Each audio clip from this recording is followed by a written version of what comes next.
கோட்டையை தாகத் தெரிய யூதா முதலில் செல்லட்டுமே.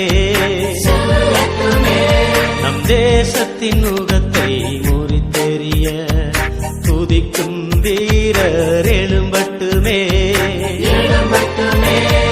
சத்துருவின் கோட்டையை தாகத் தெரிய யூதா முதலில் செல்லட்டுமே. நம் தேசத்தின் நுகத்தை முறித்தெறிய துதிக்கும் வீரர் எழும்பட்டுமே. யூதாவின் செங்கோ துதியின் ஆளுகை, நம் தேவனின் ராஜ்யம் என்றும் துதியின் ராஜ்யம். யூதாவின் செங்கோ